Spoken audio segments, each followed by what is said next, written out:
show you the motherboard. Yeah, Ace is pretty cool. Look at those MOSFETs right there. Power supply stuff. Nice. Here's something I rarely get to see is the underside of my graphics card. GTX 275 Game of the Year edition. Okay, so I'm ready to begin. I just want to show you I got my computer working, but there's a problem. The power supply is not powerful enough to push the motherboard, the processor, and the graphics card on a i7 rig. It was powerful enough on a dual core because that's only 2 processors. But this one, if you can see this, what I want you to see, I'm using 0% of my CPU. I only have 2 gigs of RAM, so I'm gonna have that I borrowed from my brother. So I'm gonna have to upgrade and get my own RAM, and I'm gonna get the fastest RAM I can get so that I don't have to worry about ever upgrading it again. Because why would you want to? The grand opening. This is the in-wind power supply. I'm gonna open the box. 1200 watts. There you go. You're zoomed out all the way, and back up a little. It looks heavy. Heavy is good. Weighs 13 pounds. Alright, this is a sleeve for all your extra cables. Cool. What's this? Apparently they tried to really go for the whole military theme. Yes, they do.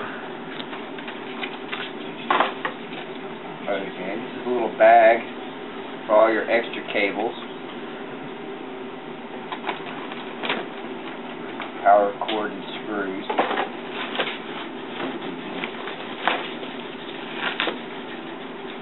Oh, it actually is. Very, very cool. Is it everything you wanted? It is. It couldn't get anything better. First Christmas of the year. Yeah. Oh, it's got. Hey, look at this copper heat sinks in it and Japanese capacitors. No shitty aluminum. They went for copper heat sinks. And an old school power switch. I really like that. Yes. It's really clicky. Really clicky is always good. Look, barbed wire. Constant This wire, is really actually. awesome. Yeah, well, it's nice. Okay. All the cables.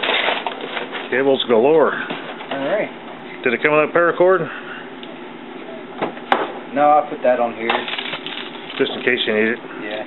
I do have to go to school in a 3-story building, and it literally is built so shoddy the building shakes every now and then. And people are going through it. It's very unnerving. And I don't like this, so I put this paracord in there so I can Repel out the window? this.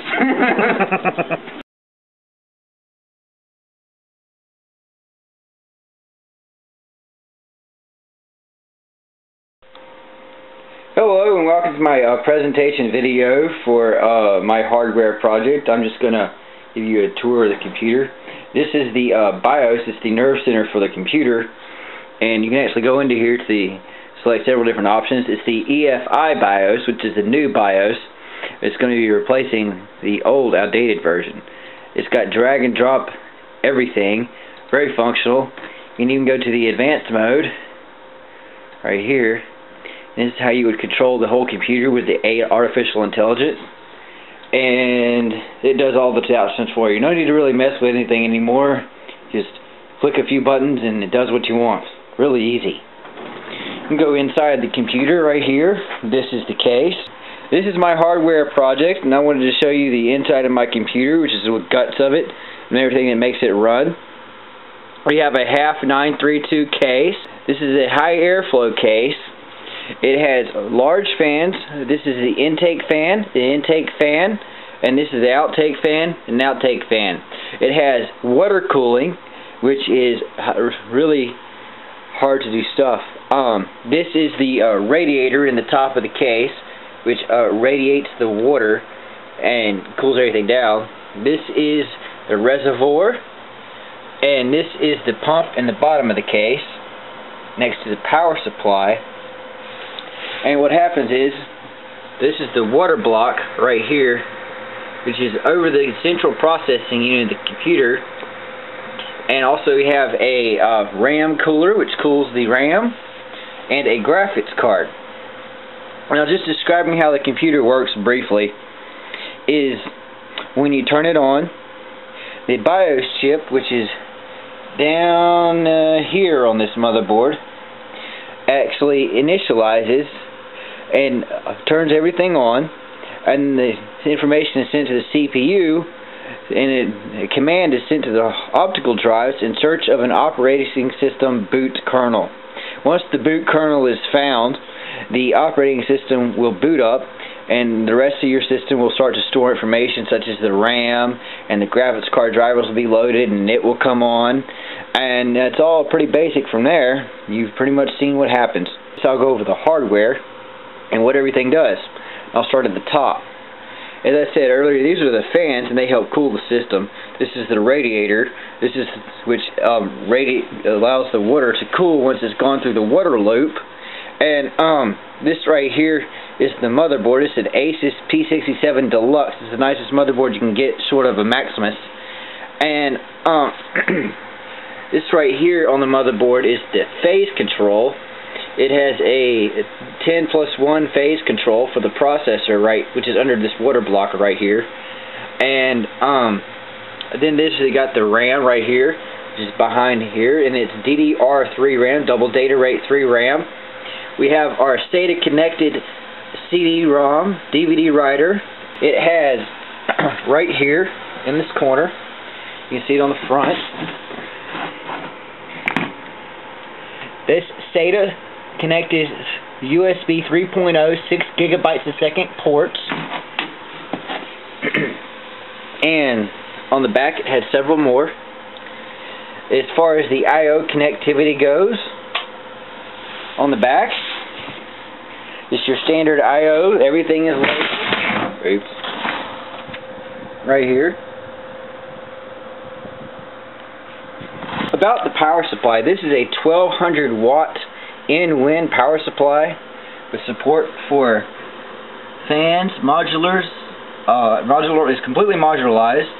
It is 80 plus efficient. It supports SLI, which is dual or triple channel graphics cards, PCI 2.0, and is approved for use in the European Union. Depending on what you're doing with the motherboard, depends on how much energy it will draw. It has an environmental protection chip in it, which I turn off for overclocking. But this TPU chip right here is an automatic overclocking feature which controls the voltage and the speed of the bus at which it runs to the RAM and the other chips in the board. This board does not have a north bridge or a south bridge. Instead, all that is now controlled in the CPU. The hard drives are optical drives. They are not solid state drives, because solid state drives are too much money at this time. You go in these hard drive trays right here.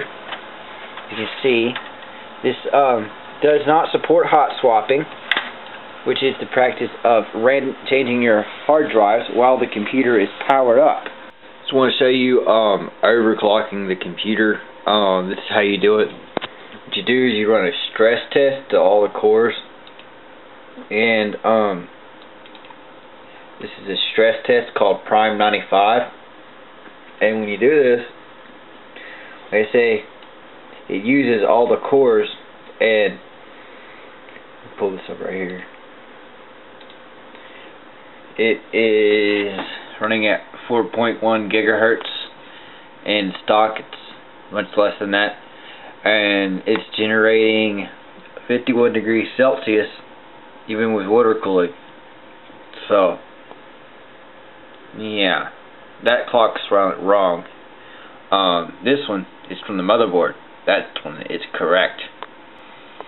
This is the voltages you'd use. If it doesn't work, you raise the voltage just a itty bit, and then you try again until you get what you want. And also adjust the B clock right there, and that will give you maybe possibly a better overclock. Also, your BIOS settings are important.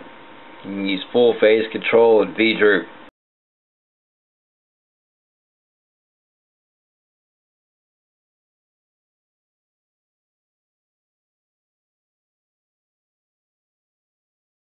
I'm expecting this computer to be good for at least 5 years, because so far, as you can see, I'm not really using anything but a lot of RAM, and that's because I only have 2 gigs of RAM. Let's go to the settings, computer, properties. Alright, Windows Experience Index. Alright, it's on a 5.5, and that is because of the RAM. Calculations per second is 7.7 out of 7.9, and they can go to 7.9 because they can get to 5 gigahertz. And it's a RAID 0 setup. And solid state drivers will just this, but honestly, too expensive right now, and you don't need it. So why get it?